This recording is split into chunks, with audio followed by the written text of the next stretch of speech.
আম্পায়ারদের মনে হয় আমার মনে করেন যে চোখের এবং কানের চিকিৎসাটা এদের জন্য জরুরি আর কি। ঢাকা প্রিমিয়ার লিগে হচ্ছেটা কি? ব্যাটার ছক্কা হাঁকান আর আম্পায়ার দেন আউট। ম্যাচ শেষে প্রতিপক্ষ দলের ক্রিকেটাররা হাত মেলান না, আবার ম্যাচ চলাকালীন ড্রেসিং রুমের বিল্ডিংয়ের সার্কিটে লাগে আগুন।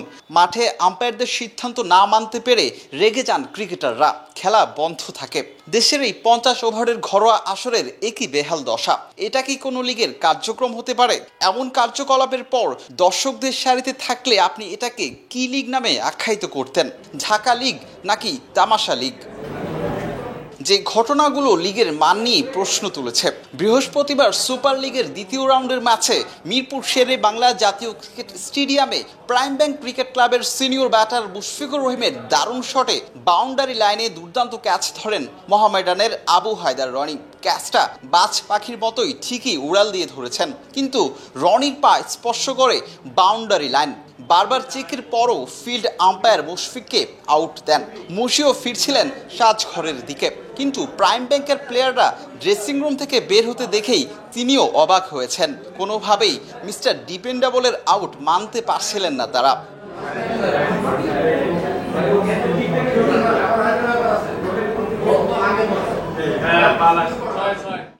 একই দিনে দ্বিতীয় ঘটনা। ম্যাচ শেষে ইমরুল কায়েসের দলের সাথে একমাত্র তামিম ছাড়া কেউই আসলেন না হাত মেলাতে। অভিমানেই মুশফিক মিরাজরা করেছেন এমনটা। হ্যাঁ, এটাই ঢাকা প্রিমিয়ার লিগ। এগুলো যেন নিয়মিত ঘটনা। ঢাকা লিগে রাউন্ড রবিন লিগের ম্যাচ গেল 15 এপ্রিল। আবাহনী ব্যাটার নাইম শেখের আউট নিয়ে আম্পায়ারের সাথে মেজাজ হারান তামিম ইকবাল।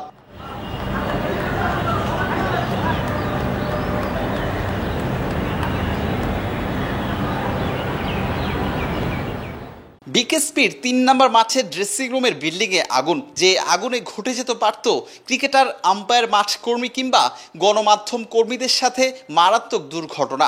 একই সময় তখন বিকেএসপিতে চলছিল মাশরাফির লিজেন্ডস অফ রূপগঞ্জের সাথে গাজী টায়ার্স একাডেমির খেলা। প্রত্যক্ষদর্শীদের অনেকের ধারণা ছিল পানির স্পর্শের কারণেই এমন দুর্ঘটনা ঘটে। খেলা বন্ধ ছিল মিনিট 20 মতো। এর 2 দিন পর আরও একটি ঘটনা ঘটে রূপগঞ্জের সাথেই। শাইনপুকুর ক্রিকেট ক্লাবের ব্যাটার রবিউল হক রান নিতে গিয়ে ব্যথা পান। রবিউল নাকি মাথায় আঘাত পেয়েছিলেন।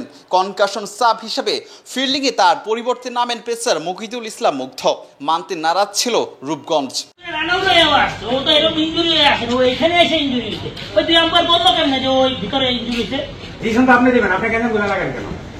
আমার তো আমার অনফিল্ড আম্পায়ার ওখানে বলছে যে ওখানে মাথায় আম্পায়ার তো কথা বলি আম্পায়ার তো একটা 2 নম্বর লোক পারে কিনা। আর সেদিনই আম্পায়ারদের নিয়ে প্রকাশ্যে অভিযোগ তোলেন লিজেন্ডস অফ রূপগঞ্জের জয়েন্ট সেক্রেটারি সাব্বির আহমেদ রুবেল।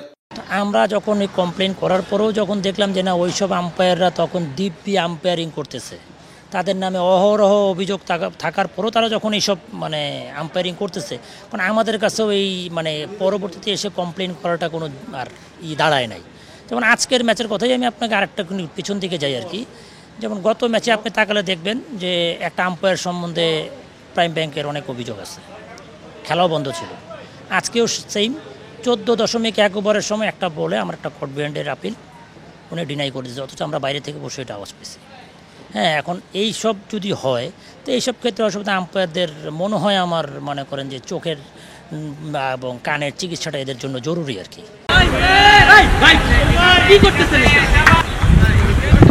ঘটনার জন্য শেষ নেই এই প্রিমিয়ার লিগে। শান্ত ক্যারেক্টার হিসেবে পরিচিত মোহাম্মদ মিঠুনকেও দেখা গিয়েছিল মেজাজ হারাতে। এপ্রিলের 3 তারিখ বিকেএসপির 4 নম্বর মাঠেই পারটেক্স স্পোর্টিং ক্লাবের বিপক্ষে প্রাইম ব্যাংক এই উইকেটকিপার ব্যাটার আম্পায়ারের সাথে নিজের মেজাজ হারিয়েছেন। ঘটনাটি ছিল পেসার রুবেল পারটেক্স ব্যাটার তানভীর হায়দারকে একটি বাউন্সার করেন আর আম্পায়ার হোয়াইট কল করেন। মানতে নারাজ ছিলেন মিঠুন।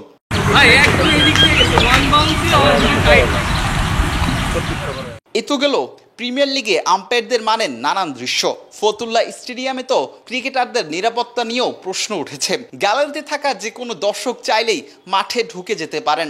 আবেগের বশে ভক্তরা মূল মাঠে এসে তাসকিনের সাথে ছবি উঠিয়েছেন ঠিকই, কিন্তু ছবি বাদেও যদি আর অন্য কোনো ঘটনা ঘটে যেত এর আগে ক্রিকেটারদের পারিশ্রমিক নিয়ে অভিযোগ ছিল বেশ। গেল আসরে ব্রাদার্স ইউনিয়নের ক্রিকেটারদের বকেয়া টাকার জবাবে সিসিডিএম চেয়ারম্যান সালাউদ্দিন চৌধুরী বলেছেন, দল ভালো করেনি দেখেই পুরো টাকা দেয়া হয়নি। মাঠে আম্পায়ারদের জঘন্য আম্পায়ারিং, বিতর্কিত কর্মকাণ্ড আর অপেশাদারিত্বের কারণে ঢাকা লিগকে দর্শকরা তামাশা লিগ না বলে আর কি অন্য কোনো নাম দিতে পারেন? বিলাল হোসাইন শিমুল, অলরাউন্ডার।